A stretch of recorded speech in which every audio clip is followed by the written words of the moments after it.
जगन्नाथ आज आम आलोचना करवा वाक्यर रूपांतर बुझे आम वाक्यर प्रकार भेद पड़ी एवं आम देखा वाक्य को केमी रूपांतर करामी बदला जामती कि विवृत्ति सूचक वाक्य प्रश्न सूचक वाक्य एवं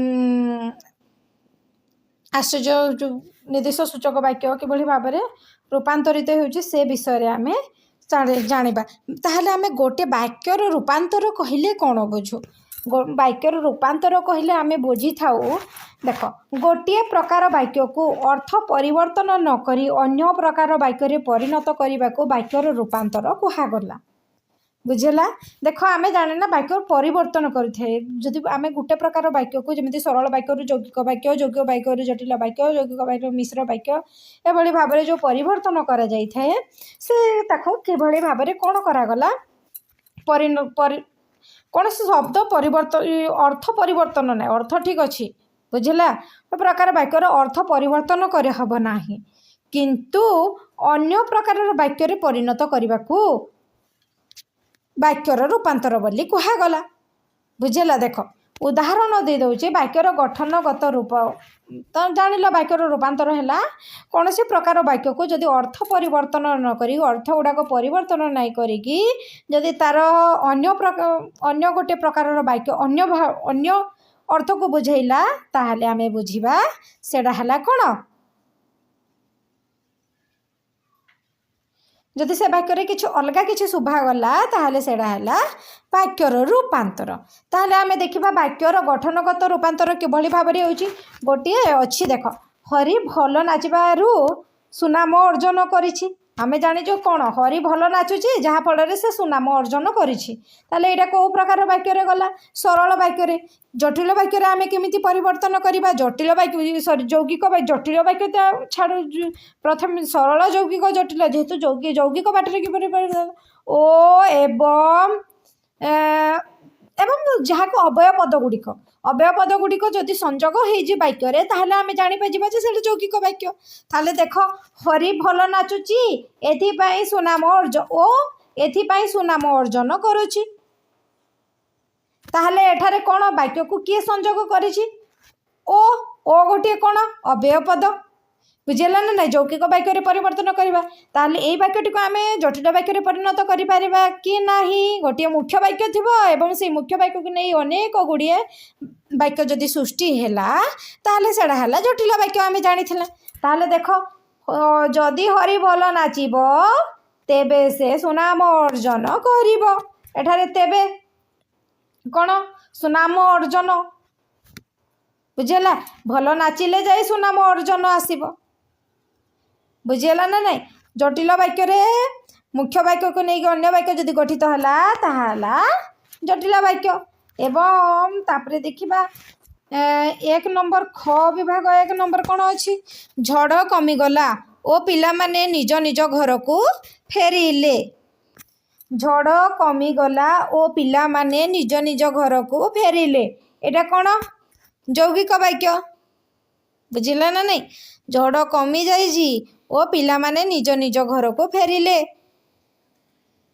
एथुर आमे जानिला ए वाक्यटी ओ अव्यय पद जोग होइछि तो कौन है यौगिक वाक्य ताको आमे सरल वाक्य परिणत करिपारिबा ना नहीं झड़ कमी गलारू पिला माने निज निज घर को फेरिले एठरे अव्यय पद नाही एवं ताको जटिल वाक्य परिणत करिपारिबा जेतेबेले झड़ कमी गला सेतेबेले पिला माने निज निज घर को फेरिले बा जेतेबेले झड़ कमी गला तेणु पिला माने निज निज घर को फेरिले जटिल वाक्य परिणत हो जाइए ठीक सेमिति जटिल वाक्य सरल वाक्य यौगिक वाक्य मध्य रूपांतरित हो पारे आमे बुझीथिला जेहेतु घरे अशांति देखा देइछि सेहेतु मु सभा को जाई पारिबी नाही जेहेतु सेहेतु जेतेबेले सेतेबेले एणु तेणु जहाँ भी लगिला सेटा हला जटिल वाक्य जेहेतु सेहेतु लगी आमे जानिगला एटा जटिल वाक्य रे अछि ताको जदि सरल वाक्य रे रूपांतर करबा ताहले केमिति हबो घरे शांति देखा देइथिबारु मो सभा को जाई पारिली नाही सॉरी घरे अशांति देखा देइथिबारु मो सभा को जाई पारिली नाही सरल वाक्य हला जटिल वाक्य जेहेतु घरे अशांति देखा देइछि सेहेतु मो सभा को जाई पारिली नाही घरे अशांति देखा देइथिबारु मो सभा को जाई पारिली नाही ତାହେଲେ ଯୌଗିକ ବାକ୍ୟରେ କେମିତି କ'ଣ କରିବା? ଘରେ ଅଶାନ୍ତି ଦେଖାଦେଇଛି ତେଣୁ ମୁଁ ସଭାକୁ ଯାଇପାରିବି ନାହିଁ। ଏଠାରେ ଦେଖ ତେଣୁ ଲାଗିଛି ଖାଲି, ଏଣା ତେଣା ନାହିଁ, ଗୋଟେ ଜାଗାରେ ମଝିରେ ରହିଯାଇଛି ଏଣୁ ତେଣୁ। ଏ ଶବ୍ଦଟା କ'ଣ? ଅବଯୋଗ। ତେଣୁ କରିକି ଅବୟବ ପଦ ଗୁଡ଼ିକ ଯଦି ସଂଯୋଗ କରୁଛି ତାହେଲେ ସେଇଟା ହେଲା ଯୌଗିକ ବାକ୍ୟ। ଏବଂ ସରଳ ବାକ୍ୟରେ ଗୋଟିଏ ମାତ୍ର ସମାପିକା କ୍ରିୟା ଥିବ, ତାହା ହେଲା ସରଳ ବାକ୍ୟ। ଏବଂ ଜଟିଳ ବାକ୍ୟ କ'ଣ? ଜଟିଳ ବାକ୍ୟ ମୁଖ୍ୟ ବାକ୍ୟ ଥାଇକି ଯଦି ଅନେକ ଗୁଡ଼ିଏ ବାକ୍ୟ ସୃଷ୍ଟି ହେଉଛି ତାହା ହେଲା ଜଟିଳ ବାକ୍ୟ। ବୁଝିହେଲା? ମୁଁ ଫାଷ୍ଟ ବୁଝେଇଥିଲି, ସମସ୍ତେ ମୋର ଆଶା ସମସ୍ତେ ଭଲ ଭାବରେ ବୁଝି ଦେଇଥିବ। ତାହେଲେ ଆଉ ଗୋଟେ ସରଳ ବାକ୍ୟରୁ ଯୌଗିକ ବାକ୍ୟରୁ ଜଟିଳ ବାକ୍ୟ ଅଛି, ଏଇଟା ମୋତେ କହିବାକୁ ପଡ଼ିବନି, ତୁମେମାନେ ନିଜେ ନିଜେ କରିଦେଇ ପାରିବ। ଦେଖ ମୁଁ ମୋ ନିଜ ଭାଷାରେ ମୁଁ କହୁଛି, ମନ୍ଦିର ଗଲି, ମୁଁ ମନ୍ଦିର ଗଲି ଶିବଙ୍କୁ ଦର୍ଶନ କଲି। ମୁଁ ମନ୍ଦିର ଗଲି ଓ ଶିବଙ୍କୁ ଦର୍ଶନ କଲି। ବୁଝିଲା? ମୁଁ ମନ୍ଦିର ଗଲି ଓ ଶିବଙ୍କୁ ଦର୍ଶନ କଲି। ତାହେଲେ ଓ କ'ଣ ହେଲା? ଏଇଟା ହେଲା ସରଳ ବାକ୍ୟରେ ଯୌଗିକ ବାକ୍ୟରେ ପରିଣତ ହେଲା। ମୁଁ ମନ୍ଦିର ଗଲି ଓ ଶିବଙ୍କୁ ଦର୍ଶନ କଲି। ଏଇ ଯୌଗିକ ବାକ୍ୟଟିକୁ ଆମେ ସରଳ ବାକ୍ୟରେ କିଭଳି ଭାବରେ ପରିବର୍ତ୍ତନ କରିବା? ମୁଁ ମନ୍ଦିର ଯାଇ ଶିବଙ୍କୁ ଦର୍ଶନ କଲି। ହେବ ନା ନାହିଁ? ମୁଁ ମନ୍ଦିର ଯାଇ ଶିବଙ୍କୁ ଦର୍ଶନ କଲି। ସରଳ ବାକ୍ୟରେ ପରିବର୍ତ୍ତନ ହୋଇଗଲା। ତାକୁ ଆମେ ଜଟିଳ ବାକ୍ୟରେ କିଭଳି ଭାବରେ ପରିବର୍ତ୍ତନ କରିବା? ଯେତେବେଳେ ମୁଁ ମନ୍ଦିର ଗଲି ସେତେବେଳେ ଶିବଙ୍କୁ ଦର୍ଶନ କଲି। କିଭଳି ଭାବରେ ହେଉଛି ନା ପରିବର୍ତ୍ତନ, ସେଭଳି ଭାବରେ ବାକ୍ୟକୁ ପରିବର୍ତ୍ତନ କରାଯାଇଥାଏ ବା ବାକ୍ୟ ରୂପାନ୍ତର କରାଯାଇଥାଏ। ଏବଂ ମୁଁ ଏବେ କହିଲି, କ'ଣ କହିଲି? ଗୋଟିଏ ପ୍ରକାର ବାକ୍ୟକୁ ଅର୍ଥ ପରିବର୍ତ୍ତନ ନ କରି ଅନ୍ୟ ପ୍ରକାର ବାକ୍ୟରେ ପରିଣତ କରିବାକୁ ହେଲେ ବାକ୍ୟର ରୂପାନ୍ତର କୁହାଯାଏ। ମୋର ଆଶା ବାକ୍ୟର ରୂପାନ୍ତର ଏବେ ବୁଝିପାରିଥିବ ସମସ୍ତେ।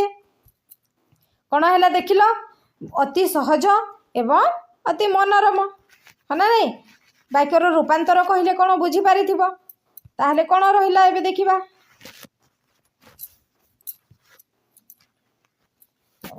ଦେଖ, ଘରେ ଅଶାନ୍ତି ଦେଖାଦେଇଛି ତେଣୁ ମୁଁ ସଭାକୁ ଯାଇପାରି ନାହିଁ।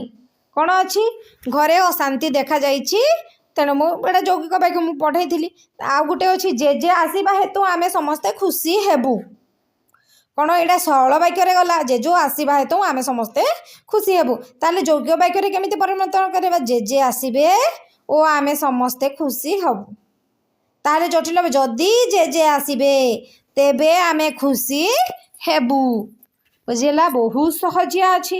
ତାହେଲେ ଯେଉଁ ବିବୃତ୍ତି ସୂଚକ ବାକ୍ୟ, ବିସ୍ମୟ ସୂଚକ ବାକ୍ୟ, ପ୍ରଶ୍ନ ସୂଚକ ବାକ୍ୟ ମୁଁ ତୁମକୁ ପଢ଼େଇଥିଲି ଏବଂ ନାସ୍ତି ସୂଚକ ବାକ୍ୟ, ଏସବୁ ଗୁଡ଼ାକ ପଢ଼େଇଥିଲି ନା ନାହିଁ? ପଢ଼େଇଥିଲି। ସେହି ବାକ୍ୟ ମଧ୍ୟରୁ ଏବେ ଆମେ ବାକ୍ୟର ଅର୍ଥଗତ ରୂପାନ୍ତର କରିବା। ତାହେଲେ ବିବୃତ୍ତି ସୂଚକ ବାକ୍ୟ, ମୁଁ ବିବୃତ୍ତି ସୂଚକ ବାକ୍ୟ କାହାକୁ କହିଥିଲି? କୌଣସି ବାକ୍ୟକୁ ଯଦି କୌଣସି ବିଷୟକୁ ନେଇ ଯେ ବିବୃତ୍ତି କରାଗଲା ତାହେଲେ ବିବୃତ୍ତି ସୂଚକ ବାକ୍ୟ କୁହାଯାଇଥିଲା ସେତେବେଳେ। ଦେଖ, ଉତ୍କଳମଣି ଗୋପବନ୍ଧୁ ଥିଲେ ଜଣେ ସଚ୍ଚା ସେବକ। ଏହା ଏକ ବିବୃତ୍ତି ସୂଚକ ବାକ୍ୟ। ଏହି ବାକ୍ୟକୁ ଭିନ୍ନ ପ୍ରକାରେ ପ୍ରକାଶ କରାଯାଇପାରିବ, ହଁ ନା ନାହିଁ? ଏ ବିବୃତ୍ତି ସୂଚକ ବାକ୍ୟକୁ ଆମେ ନାସ୍ତି ସୂଚକ ବାକ୍ୟରେ ବି ପରିବର୍ତ୍ତନ କରିପାରିବା, ତାହାକୁ ପ୍ରଶ୍ନ ସୂଚକ ବାକ୍ୟରେ ପରିଣତ କରିପାରିବା ଏବଂ ବିସ୍ମୟ ସୂଚକ ବାକ୍ୟରେ ବି ମଧ୍ୟ ପରିବର୍ତ୍ତନ କରିପାରିବା, ହଁ ନା ନାହିଁ? ତାହେଲେ କେମିତି ପରିବର୍ତ୍ତନ କରିବା? ଉତ୍କଳମଣି ଗୋପବନ୍ଧୁ ଥିଲେ ଜଣେ ସଚ୍ଚା ସେବକ। ଏଠାରେ ଉତ୍କଳମଣି ଗୋପବନ୍ଧୁଙ୍କ ବିଷୟରେ ବିବୃତ୍ତି କରାଯାଇଛି, ତା ବିଷୟରେ କୁହାଯାଇଛି। କାହା ବିଷୟରେ? ଆମ ଗୋପବନ୍ଧୁଙ୍କ ବିଷୟରେ। ସେ କ'ଣ ଥିଲେ? ସଚ୍ଚା ସେବକ ଥିଲେ। ଏଥିରୁ ଆମେ ଜାଣିଲା ବିବୃତ୍ତି ସୂଚକ ବାକ୍ୟ ବୋଲି। ତାହେଲେ ପ୍ରଶ୍ନ ସୂଚକ ବାକ୍ୟ, ତାହେଲେ କ୍ୱେଶ୍ଚିନ୍ ମାର୍କ ହେବା କଥା। କେମିତି ତାକୁ ପରିବର୍ତ୍ତନ କରିବା? ପ୍ରଶ୍ନ ସୂଚକ ବାକ୍ୟରେ ଦେଖ, ଉତ୍କଳମଣି ଗୋପବନ୍ଧୁଙ୍କ ଭଳି ସଚ୍ଚା ଦେଶ ସେବକ ଆଉ କାହାନ୍ତି। ହେଉଛି ନା ନାହିଁ? ଏଇଟା ପ୍ରଶ୍ନ ସୂଚକ କ'ଣ ରହିଲା? ଆମେ କହିଲା ବିବୃତ୍ତି ସୂଚକ ଯେ ଉତ୍କଳମଣି ଗୋପବନ୍ଧୁ ଥିଲେ ଜଣେ ସଚ୍ଚା ସେବକ, ଏବଂ ତାକୁ ପ୍ରଶ୍ନ ସୂଚକରେ ଯଦି କରିଦେବା ତାହେଲେ କହିବା ଉତ୍କଳମଣି ଗୋପବନ୍ଧୁ ଭଳି ସଚ୍ଚା ସେବକ ଆଉ କାହାନ୍ତି। ତାକୁ ଆମେ ନାସ୍ତି ସୂଚକରେ ବି ପରିବର୍ତ୍ତନ କରିପାରିବା। କେମିତି? ଦେଖ, ଉତ୍କଳମଣି ଗୋପବନ୍ଧୁଙ୍କ ଭଳି ସଚ୍ଚା ଦେଶ ସେବକ ନାହାନ୍ତି, ନାସ୍ତି ସୂଚକର ଚିହ୍ନ ଏଇଟା। ତାହେଲେ ବିସ୍ମୟ ସୂଚକ କ'ଣ? ବିସ୍ମୟସୂଚକର ଚିହ୍ନ ଏଇଟା।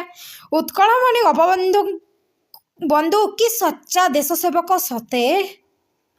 ବିସ୍ମୟ ହେଇକି କହିବା ବିସ୍ମୟ ସୂଚକ, ନାସ୍ତି ସୂଚକ ଯେଟା ନାହିଁ ନାହିଁ ତାହେଲେ ପ୍ରଶ୍ନ ସୂଚକ କ୍ୱେଶ୍ଚିନ୍ ମାର୍କ, ହଁ ନା ନାହିଁ ବିବୃତ୍ତି ସୂଚକ ଯେଟା ଯାହାକୁ ବିବୃତ୍ତି କରାଯାଏ କୌଣସି ବିଷୟକୁ ନେଇକି, ତାହେଲେ ବିବୃତ୍ତି ସୂଚକରେ ଗଲା। ତାହେଲେ ଆଉ କ'ଣ ରହିଲା? ପ୍ରଶ୍ନ ସୂଚକ ବାକ୍ୟକୁ ଆମେ କେମିତି ବିବୃତ୍ତି ସୂଚକରେ କରିପାରିବା, ନାସ୍ତି ସୂଚକରେ କରିପାରିବା, ବିସ୍ମୟ ସୂଚକରେ କରିପାରିବା ନା ନାହିଁ? ତାହେଲେ ଦେଖ ପ୍ରଶ୍ନ ସୂଚକ କହିଲେ ଯେଟା କ୍ୱେଶ୍ଚିନ୍ ମାର୍କ ଥିବ, କୌଣସି ପ୍ରଶ୍ନକୁ ଆଖ୍ୟା କରାଉଥିବ ତାକୁ ଆମେ ପ୍ରଶ୍ନ ସୂଚକ ବାକ୍ୟ ବୋଲି କହିଥାଉ। ଏଠାରେ ଆମେ କ'ଣ କରିବା? ଏଇ ପ୍ରଶ୍ନ ସୂଚକ ଗୋଟେ ଅଛି, ବିଜୁ ବାବୁଙ୍କୁ ଓଡ଼ିଶାରେ କିଏ ନ ଜାଣେ, କ୍ୱେଶ୍ଚିନ୍ ମାର୍କ, ହଁ ନା। ବିଜୁ ବାବୁଙ୍କୁ ଓଡ଼ିଶାରେ କିଏ ନ ଜାଣେ? ହଁ ଆମେ ଜାଣିଛୁ, ବିଜୁ ବାବୁଙ୍କୁ ତ ଓଡ଼ିଶାରେ ସମସ୍ତେ ଜାଣନ୍ତି ନା। ତାହେଲେ ତାକୁ ଆମେ ନାସ୍ତି ସୂଚକ ବାକ୍ୟରେ କିଭଳି ଭାବରେ ପରିବର୍ତ୍ତନ କରିବା?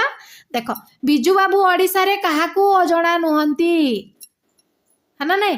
ବିଜୁ ବାବୁ ଓଡ଼ିଶାରେ କାହାକୁ ଅଜଣା ନୁହନ୍ତି, ସମସ୍ତେ ଜାଣିଛନ୍ତି, ଅଜଣା ନୁହନ୍ତି, ନାସ୍ତି ସୂଚକରେ ଗଲା। ତାହେଲେ ତାକୁ ଆମେ ପ୍ରଶ୍ନ ସୂଚକରେ କ'ଣ କରିବା? ବିବୃତ୍ତି ସୂଚକରେ ତ ପ୍ରଶ୍ନ ସୂଚକ ଥିଲା, ବିବୃତ୍ତି ସୂଚକରେ କ'ଣ କରିବା? ଦେଖ, ବିଜୁ ବାବୁଙ୍କୁ ଓଡ଼ିଶାରେ ସମସ୍ତେ ଜାଣନ୍ତି, ବିବୃତ୍ତି କାହା ବିଷୟରେ କୁହାଯାଇଛି? ବିବୃତ୍ତି ବିଜୁ ବାବୁଙ୍କ ବିଷୟରେ କୁହାଗଲା। ନାସ୍ତି ସୂଚକରେ କ'ଣ କୁହାଗଲା? ବିଜୁ ବାବୁ ଓଡ଼ିଶାରେ କାହାକୁ ଅଜଣା ନୁହନ୍ତି। ବିଜୁ ବାବୁ ଓଡ଼ିଶାରେ କାହାକୁ ଅଜଣା ନୁହନ୍ତି ମାନେ କେହି ଅଜଣା ନୁହନ୍ତି ବିଜୁ ବାବୁକୁ, ବୁଝିଲା। ଏଠାରେ ସମସ୍ତେ ଜାଣନ୍ତି, ବିବୃତ୍ତି ସୂଚକ। ତାହେଲେ ବିସ୍ମୟ ସୂଚକ କ'ଣ ହେଲା? ବିଜୁ ବାବୁ ପୁଣି ଓଡ଼ିଶାରେ କାହାର ଅଜଣା? ବିସ୍ମୟ ହେଇଯିବ, ବିସ୍ମୟ ହେଇକି ଯେ ଜଣେ କହୁଛି ମୁଁ ବିଜୁ ବାବୁକୁ ଜାଣି ନାହିଁ, ସେ ଆଶ୍ଚର୍ଯ୍ୟ ହେଇ ବିଜୁ ବାବୁକୁ ପୁଣି ଓଡ଼ିଶାରେ କ'ଣ କାହାର ଅଜଣା, ବୁଝିଲା ନାହିଁ। ଏବେ ଗୋଟେ ରହିଲା ନାସ୍ତି ସୂଚକ। ନାସ୍ତି ସୂଚକ ବାକ୍ୟରୁ ଆମେ ବିବୃତ୍ତି ସୂଚକ ବାକ୍ୟ କେମିତି କରିବା, ପ୍ରଶ୍ନ ସୂଚକ ବାକ୍ୟ କିଭଳି ଭାବରେ କରିବା ଏବଂ ବିସ୍ମୟ ସୂଚକ ବାକ୍ୟ କିଭଳି ଭାବରେ ପରିଣତ କରିବା, ନା ନା ନାହିଁ।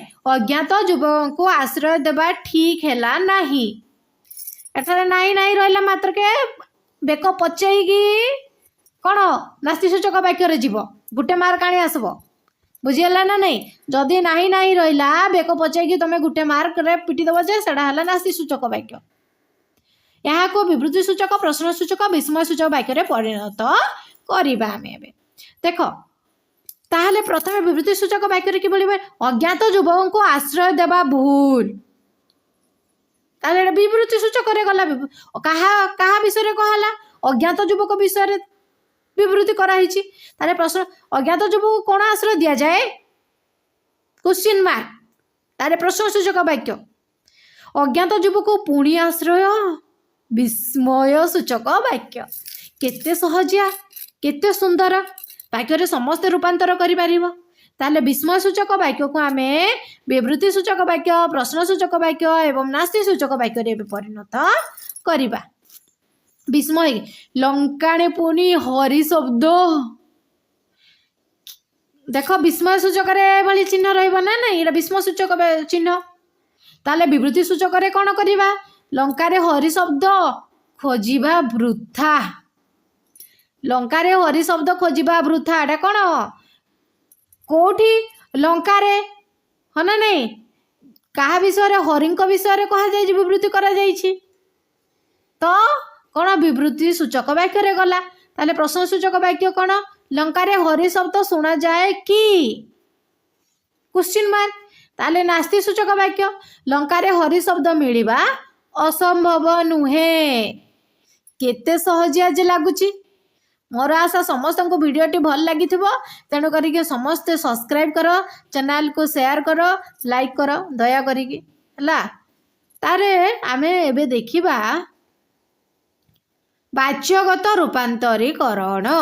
ଯେଉଁ ବାଚ୍ୟଗତ ରୂପାନ୍ତରୀକରଣ ଆମେ ଦେଖିବା ଏବେ। ତାହେଲେ ବାଚ୍ୟଗତ ରୂପାନ୍ତରୀକରଣ କହିଲେ କ'ଣ?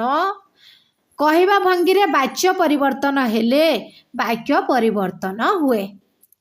ଯଦି ଆମ ବାଚ୍ୟ, ଆମ କହିବା ଢଙ୍ଗୀ, ଆମ ବାଚ୍ୟ, ଆମ କହିବା ଶୈଳୀରେ ଯଦି ପରିବର୍ତ୍ତନ ହେଇଗଲା ତାହେଲେ ଆମ ବାକ୍ୟଟା ପରିବର୍ତ୍ତନ ହେଇଯାଏ।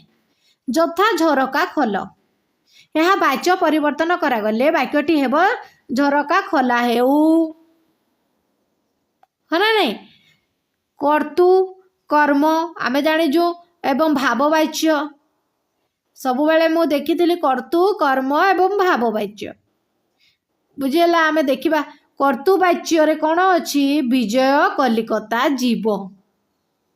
कर्मवाच्य रे कोन विजय कलिकता जीवा हेबो विजयर कलिकता जीवा हेबो सेटा कर्मवाच्य। कर्मवाच्य जो कर्तुवाच्य कर्मवाच्य परिवर्तन हैला। ठीक सेमती कर्मवाच्य कर्तुवाच्य को कर राधाश्याम द्वारा भाषण भल हुए ताले कर्तुवाच्य केंती राधाश्याम भल भाषण दे पारंती कर्तुवाच्य करूची ना। ताले भाववाच्य कोन तनुजार नाच हेउ भाववाच्य तनुजार नाच हेउ ताले कर्तुवाच्य तनुजा नाचु। से भली भाव में कर्तुवाच्य माँ रांधुछंती भाववाच्य माँकर रंधा चली इजी ना नहीं बहुत इजी। ताहले तदित द्वारा उपसर्ग द्वारा एभली भाव में समर्थक बोध शब्द द्वारा अनेक वाक्य परिवर्तन होता है।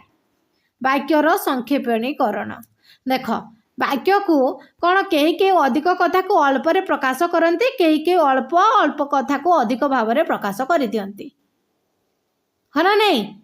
ताहा फल रे दीर्घ वाक्य अपेक्षा छोट वाक्य कहवाकू और शुणवाकू भल लगे। तेणु दीर्घ वाक्य को मध्य संक्षेप रे प्रकाश करा जाई पारे।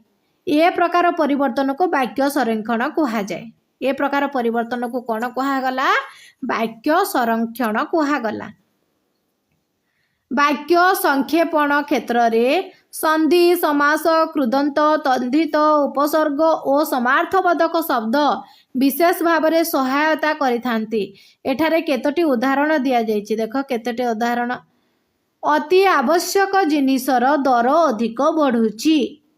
अति आवश्यक जिनिसर दर अधिक बढ़ुची ताले कौन हम अत्यावश्यक अत्यावश्यक कहले कौन ताले कौन संधि कराई अति जोग आवश्यक अति कहले अधिका आवश्यक कहले जानी जाओ जेना दरकारी जिनिस अधिक जिनिस अत्यावश्यक जिनिस बुद्धि है देखो संधि रे परिवर्तन होउची ना नहीं होउची।